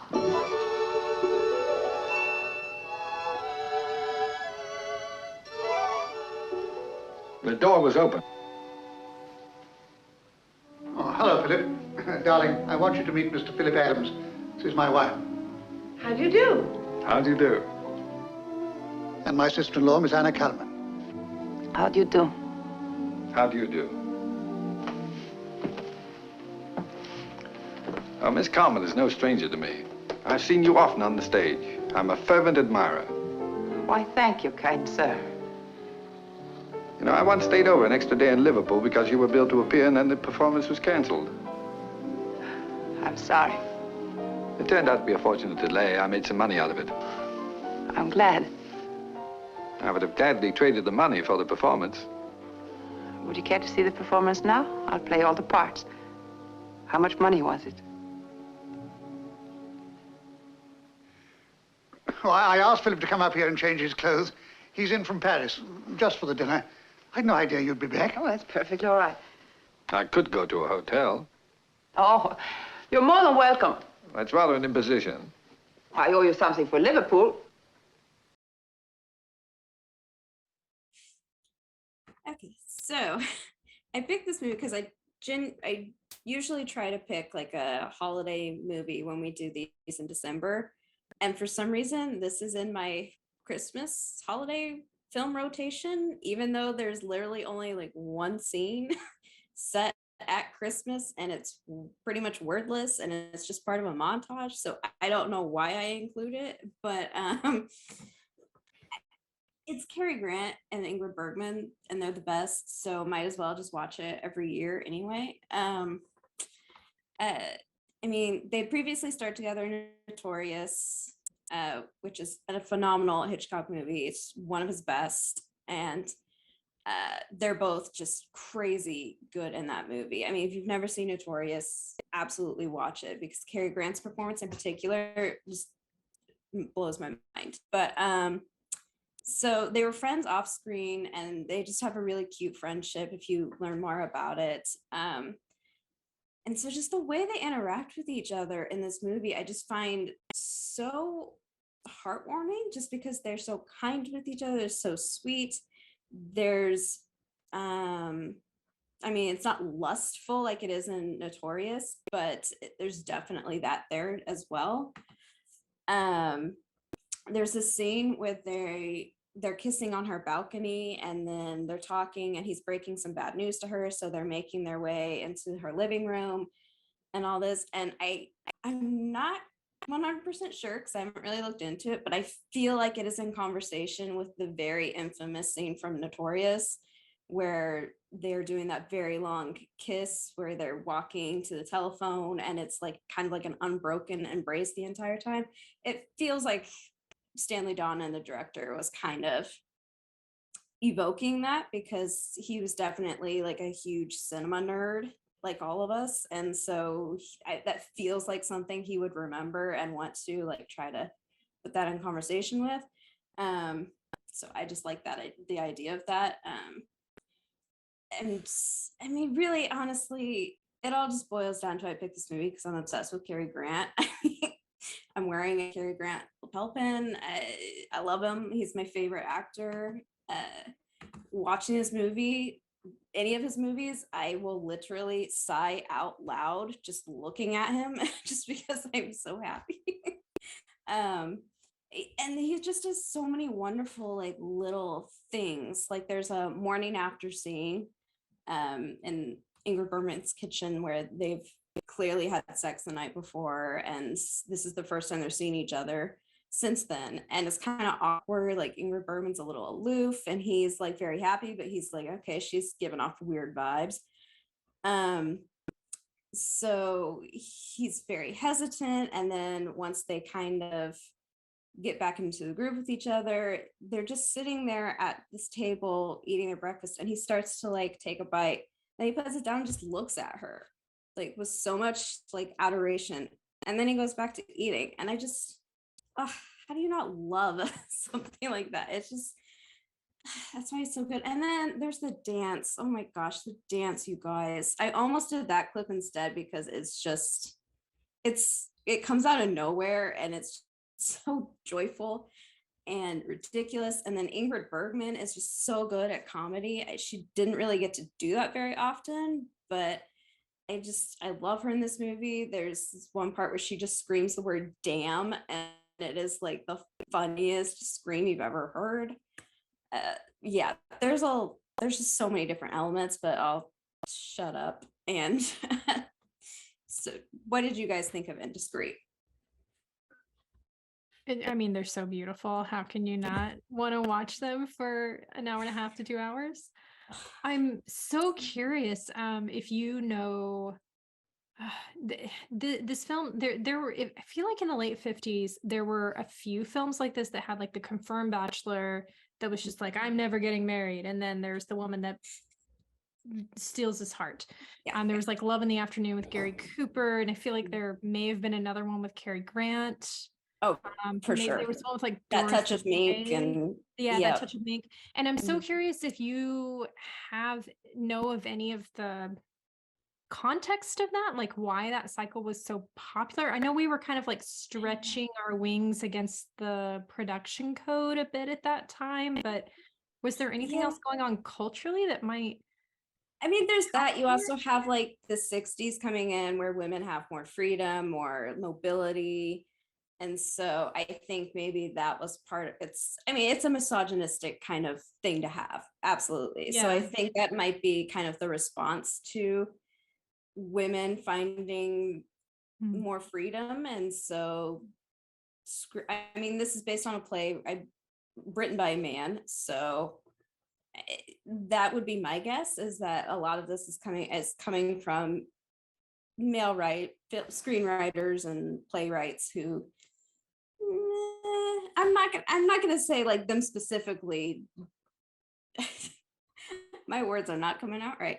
It's just, I have a feeling it was like in the culture at the time that, especially when you have older actors like Cary Grant, who come from that generation of women not having as much of a voice, and so maybe trying to not tamp it down, but kind of. I mean, what I like about this movie is Ingrid Bergman is being lied to and whatnot, but she finds it out and she gets back at him in, I think, a really funny way, and kind of playing mind games with him. And you're on her side. You get it. You're like, yes, absolutely. Mess with him, please. So yeah, it's interesting. Yeah, there's a lot that could be written about this movie, but I just haven't done it yet. Ingrid Bergman saying "damn" is one of like the funniest things I've ever seen in a movie, so I was really happy to revisit it. One thing I love about the director Stanley Donen, who directed this movie, is he was always very forward-thinking in terms of pushing the medium forward technically. And here he uses one of the earliest split screens in an American film. Just wondering what you thought of that scene, and in general, the visual style Donen brings to this movie. Yeah, so this is 1 year before Pillow Talk, which has, I think, one of the more infamous instances of the split screen. So yeah, it's interesting. To me, it feels I love that moment, but there's also like a little bit of cheesiness to it, where like Cary Grant like pats the bed and it's supposed to be like he's touching Ingrid Bergman, but there's no reason for him to pat the bed. Like that makes no sense. So yeah, that's fun. But yeah, I love Stanley Donen. I think he's definitely one of my favorite directors. There's just a wit and a gracefulness to how he directs things, probably because he was a choreographer and he did so many musicals. So yeah, it's not ostentatious exactly, except for maybe the split screen moment. But I think it's good that you're not noticing it so much. I mean, he's doing his job very well, I think. So yeah, I love Stanley Donen. Yeah. Sorry. Go ahead, Jack. Go ahead, Jack. My bad. I was thinking, I thought your comment was interesting about how like this film evokes Notorious in its pairing of the two stars from that movie, and also got me thinking about how Charade is sort of like a post-Hitchcockian Donen film, but like perhaps even more self-consciously in that case. Also, I think that like this, I guess since this could sort of be seen as, I think, like a late Cary Grant film, it got me thinking about how Donen also directed Fred Astaire and Funny Face in the late 50s, and how that is sort of like an examination of like another star in kind of like their twilight years. So do you think that like the film is sort of like moving in that, or interesting in like that regard, as kind of like a late work of its stars from like golden days? Yeah, I could see it. I mean, I love that this movie, and I mentioned this in my write-up of it, that it stars two middle-aged performers, and it is a love story about two middle-aged people. Like, they're grown-ups. They're not in the throes of youth, so to say. But yeah, in this movie, it's really interesting because they're definitely trying to remind people of Notorious. I mean, the title is Indiscreet. The original play is not called that. It's called Kind Sir, which is what Ingrid calls Carrie in that clip we saw. So Notorious, Indiscreet, pretty similar. If you look at like the marketing for this movie, like the VHS cover is always like this darkened shot of Ingrid and Carrie, like when they're kissing, trying to like kiss in the shadows for the first time on the street and like get away from people. It's like that shot, so it looks very moody and mysterious. I'm like, that's not this movie at all. So yeah, it's interesting how the movie is trying to remind people, like, remember Ingrid and Carrie? Yeah, they're back and they're doing this again, except in a different way. And they're still hot. And they're still so hot. Oh my gosh. So I hot. mean, her Dior costumes are just like come on.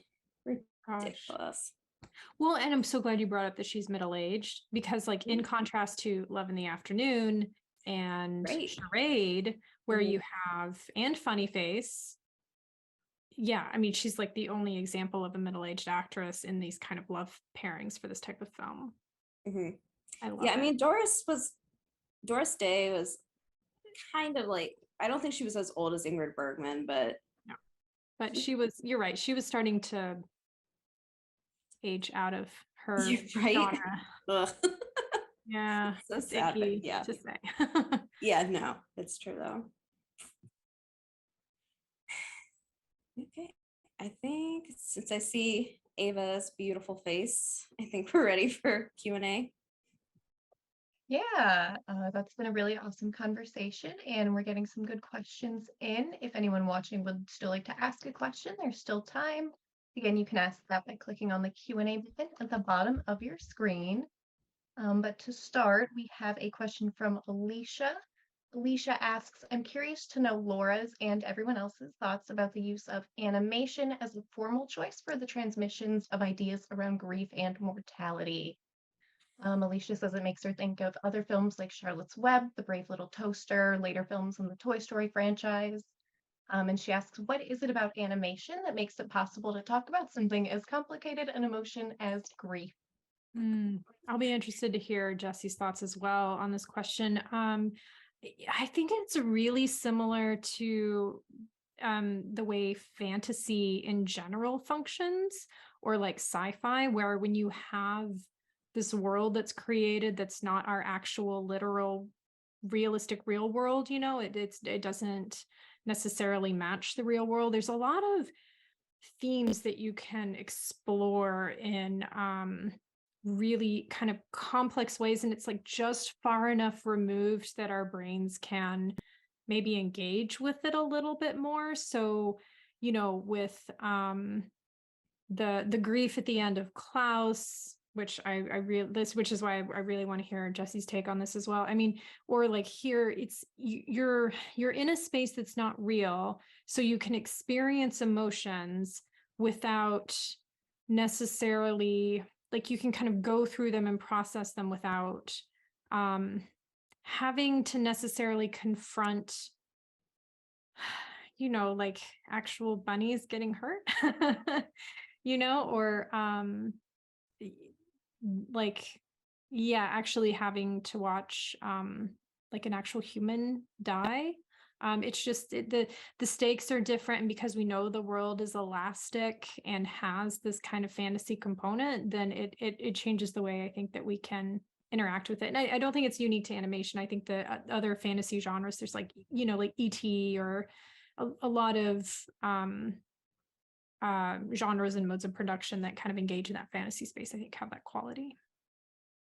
I agree 100%, Laura. For me, like the more fantastical something can be, like the greater potential to explore issues that are really close to humans. Like the more heightened, you know, a world or like the genre, the more heightened the emotions. So because the emotions are so much more intense, it can be kind of easier to deal with them because they're so more vivid and bright than in, say, like a more regular genre like drama or even comedy. I feel also like in the case of my film, Klaus, it's so baked in. And like the way that it kind of like provides that great literalization of wanting to carry on somebody's legacy, which for me can be a big part of grief, is very much embodied by the wind. And you could do that in a live action movie, but like the way they use the wind to suggest that a character is very important to Klaus is still sort of with us in some way, is something that's a lot easier to do in animation.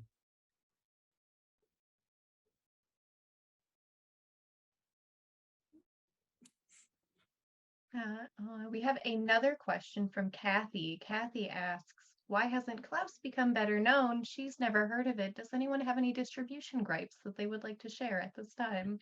Asia, go. Netflix sucks. Netflix is bad. They don't actually like movies. Sorry.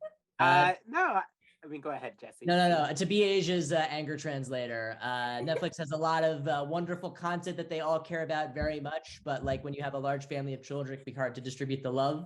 And unfortunately, they did not distribute the love to this film in the way that it could have. Back to you, Asia. No, I mean, yes.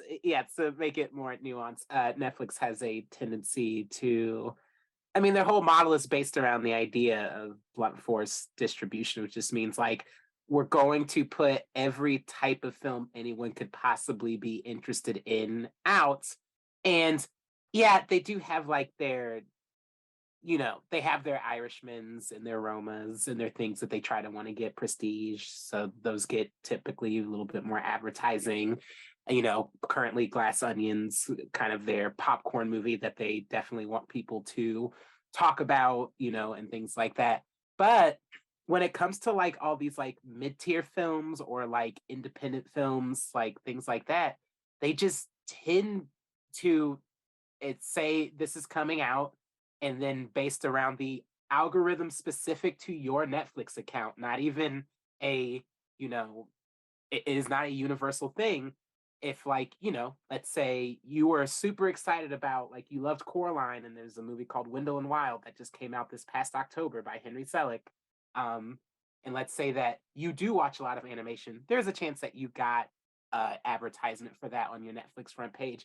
But if you don't watch a lot of animation, but you were still interested in the next film from the director of Coraline and James and the Giant Peach, it would be lost to you simply because your algorithm was not attuned to that. So like, Kathy, it might just be as simple as like, you're not watching a lot of animation on your specific Netflix, so it's not being advertised to you. And Netflix doesn't really advertise movies past the week of their release, honestly, like I said, unless they're their golden gooses, kind of. So that's kind of the issue, sadly. And like, to talk about distribution gripes, even going beyond Netflix, like I think the recent Sight and Sound poll was like, I don't know, like a huge majority of the films were like films that are streaming on Criterion Channel.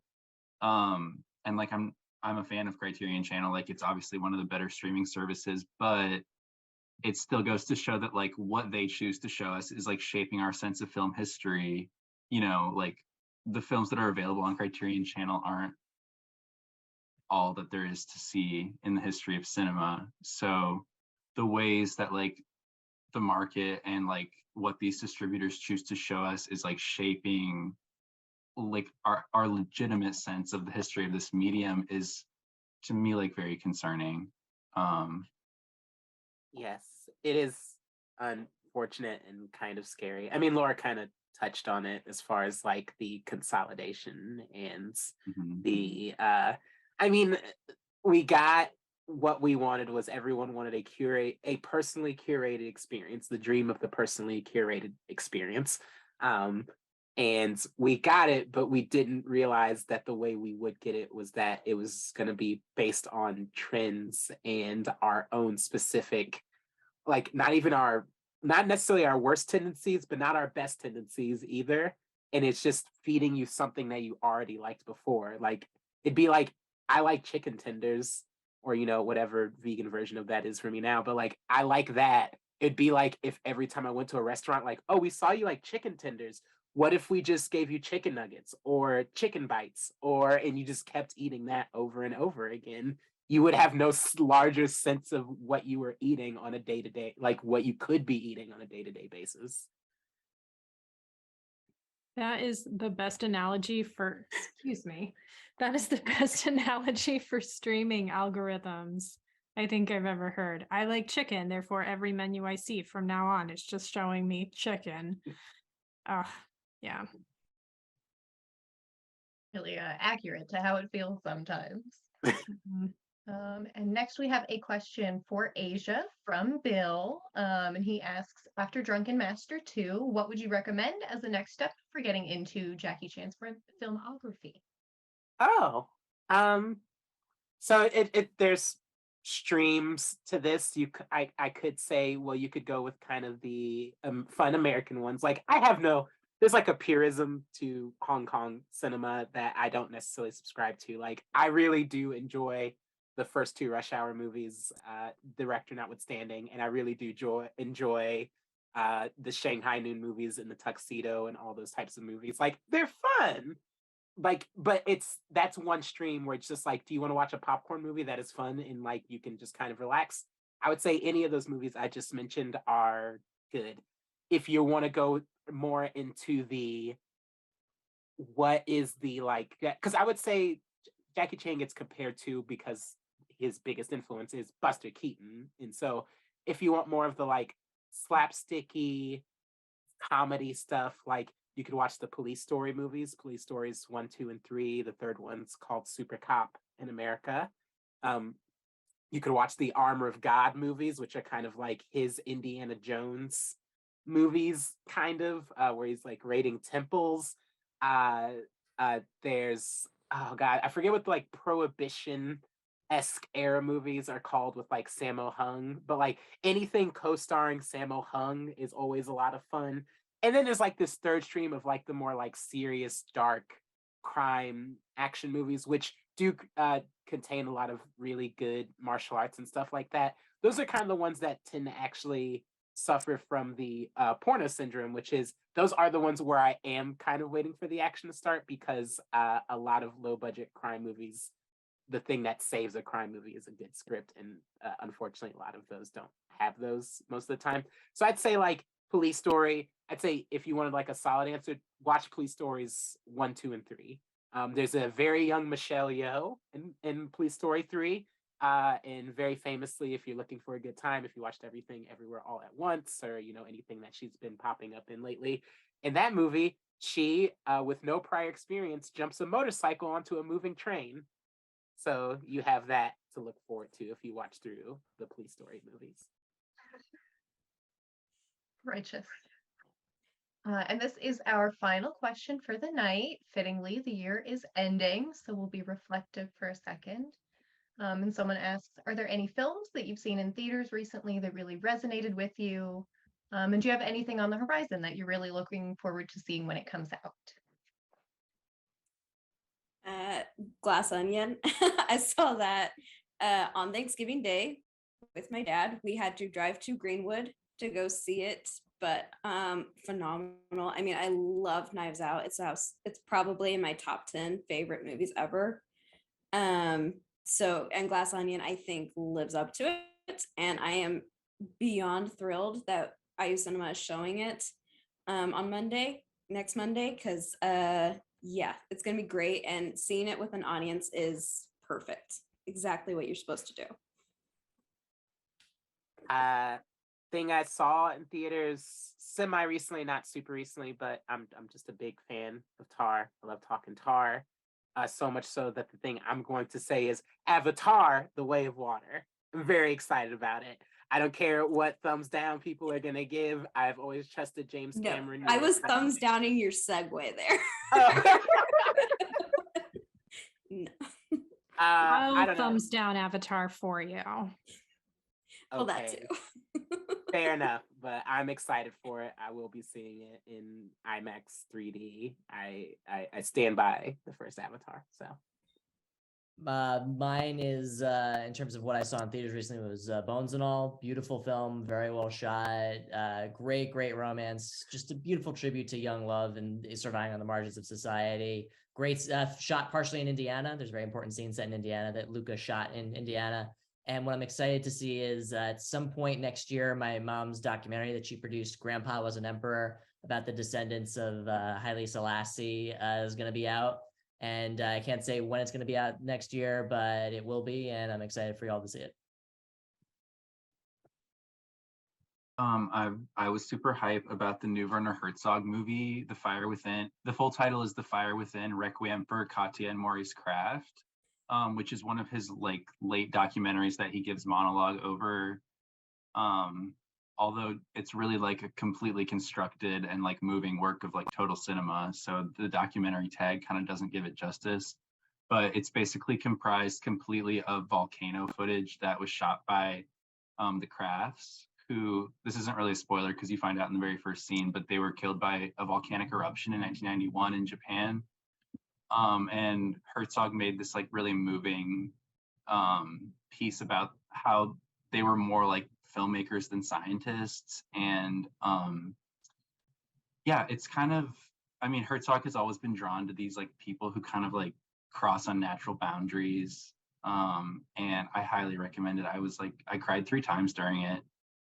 And I'm also looking forward to seeing The Fabelmans. I think I'm gonna see that tomorrow, but I don't know if I'm gonna like it or not. We'll see. Yeah. One of my favorite things I saw last year, I saw really early in the year, Lamb. It just it played at the cinema in like January. And I still occasionally think about it. It was definitely like the weirdest film I saw last year, and I really loved it. In terms of what I'm looking forward to, I can't remember what has actually been released on the IU Cinema's upcoming films. So I don't know. There was a lot of films in February that I was really excited about, but I feel like I probably shouldn't name them because I don't know. Is the schedule up for February yet? Not yet. No, okay. We just have 3 series up right now. So not all of them are up yet. Yeah. Not all of them are up. Yeah, there were definitely some things in February when I was sending like Michaela. We send Michaela our like top 2 picks, and Brittany gave me the go ahead. She said, "Do it, Ivins." So there's going to be Stacey Steers shorts program for Underground, and I love I've seen the films so many times, but I just love Stacey Steers, but I've never seen them big. I've only seen them on a laptop, so I'm just like so excited to see them big. Oh, goodness. Thank you, Brittany, for giving me the go ahead. And then I'll probably see Fabelmans with my family next week for Christmas. I can't think of what I saw most recently, and I don't know if that's just because I've come out of like a semester-long haze. That's what I'm gonna blame it on, for sure. And then I am looking forward to seeing Glass Onion a lot, but I think too next year, like Oppenheimer, the new Christopher Nolan film, I'm definitely gonna see that when it comes out first thing. I'll be there, so I'm looking forward to that for sure. All right. So I think that's it for our questions. Right, Ava? Thumbs up? Yes, okay. Okay, so I just want to thank the audience for watching. And if you haven't subscribed yet to the blog, hopefully this encourages you to do so. This is also our last virtual roundup with Asia. So good riddance, no. But seriously, this week is, Asia's last with IU Cinema, which includes the podcast and the blog. Even though she'll still be haunting us at the cinema physically at screenings, it's going to be really weird not having her around the blog as much. She's been with it longer than I have because she was there at the very conception of it. So the bitter irony here is I kind of wouldn't have gotten a job at IU Cinema if it wasn't for Asia, which is going to keep me up for the rest of my days. I realized that today, guys, and I can't stop thinking about it. So, you evil mastermind, would you like to give some final remarks? It was me, the architect of your fate, the whole time. No, I don't know. It's just so funny. I've had to say, this is like goodbye 3 of number 4 I've had to do for the IU Cinema, and I'm very happy I've gotten a lot of opportunities to say goodbye. I have a whole goodbye piece coming up on the IU Cinema blog on Thursday. Yep. And I encourage people to read it because I really didn't want to write it, and so it's very sincere and honest, and truly is probably going to give people a lot of clarity on who I am as someone who's cagey for a large part of their time in Bloomington, Indiana. But I just want to say the truncated version of this is that, yes, I did help co-found the blog.